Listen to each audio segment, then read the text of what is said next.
ದಿನಾಂಕ 1/1/2025 ಬುಧವಾರ ನಮ್ಮ ಶಿರಾ ವಿಧಾನಸಭಾ ಕ್ಷೇತ್ರದ ನಾಯಕರು ಮತ್ತು ಜನತಾದಳ ಜಾತ್ಯತೀತ ಪಕ್ಷದ ಕಳೆದ ಚುನಾವಣೆಯಲ್ಲಿ ಸ್ಪರ್ಧೆ ಮಾಡಿರ್ತಕ್ಕಂತಹ ಉಗ್ರೇಶರು ಏನಿದ್ದಾರೆ ಅವರ ಒಂದು ಜನ್ಮದಿನ ಆಚರಣೆಯ ಸಂದರ್ಭದಲ್ಲಿ ಪ್ರತಿ ವರ್ಷದಂತೆ ಕೂಡ ಈ ವರ್ಷವೂ ಕೂಡ ಅವರು ಒಂದು ಮೆಡಿಕಲ್ ಚೆಕಪ್ ಇಟ್ಕೊಂಡಿದ್ದಾರೆ. ಈ ಕಳೆದ ವರ್ಷ ಕೂಡ ಈ ಕಾರ್ಯಕ್ರಮ ಅದ್ದೂರಿಯಾಗಿ ನಡೆದಿತ್ತು. ಈ ಸಾರಿ ಕೂಡ ಕಾರ್ಯಕ್ರಮ ಯಶಸ್ವಿಯಾಗಿ ನಡೆಯಲಿಕ್ಕೋಸ್ಕರ ಎಲ್ಲ ತಯಾರಿಗಳನ್ನು ನಡೆಸಿದ್ದಾರೆ. ಅವರ ಅಭಿಮಾನಿಗಳು ಕೂಡ ಎಲ್ಲ ರೀತಿಯಲ್ಲಿ ಇದರಲ್ಲಿ ತೊಡಗಿಕೊಂಡಿದ್ದಾರೆ. ಇದರಲ್ಲಿ ಗ್ರಾಮಾಂತರ ಪ್ರದೇಶಗಳಲ್ಲಿ ಇಂತಹ ಈ ಮೆಡಿಕಲ್ ಚೆಕಪ್ಗಳು ಅಗತ್ಯವಾಗಿ ಇರಲೇಬೇಕಾಗಿದೆ. ಈ ದೃಷ್ಟಿಯಲ್ಲಿ ಕೂಡ ಏನು ಉಗ್ರೇಶ್ ಅವರ ಅಭಿಮಾನಿಗಳು ಮಾಡ್ತಿದ್ದಾರೆ, ಒಂದು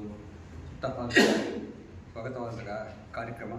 ಈ ಕಾರ್ಯಕ್ರಮ ಯಶಸ್ವಿ ಆಗಲಿ ಮತ್ತು ಗ್ರಾಮಾಂತರ ಪ್ರದೇಶ ಜನತೆಗೆ ಒಳ್ಳೆಯ ರೀತಿಯಲ್ಲಿ ಕೂಡ ಉಚಿತ ವೈದ್ಯಕೀಯ ಸೌಲಭ್ಯ ಸಿಗಲಿ ಅಂತ ಆಸೆ ಮಾಡ್ತಾನೆ. ಈ ಕಾರ್ಯಕ್ರಮ ಯಶಸ್ವಿಗೆ ದುಡಿತಕ್ಕಂಥ ಎಲ್ಲ ನಮ್ಮ ಪಕ್ಷದ ಕಾರ್ಯಕರ್ತರು, ಉಗ್ರೇಶ್ ಅಭಿಮಾನಿಗಳಿಗೆ ಧನ್ಯವಾದಗಳನ್ನು ಹೇಳಲಿಕ್ಕೆ ಇಷ್ಟಪಡ್ತೀನಿ.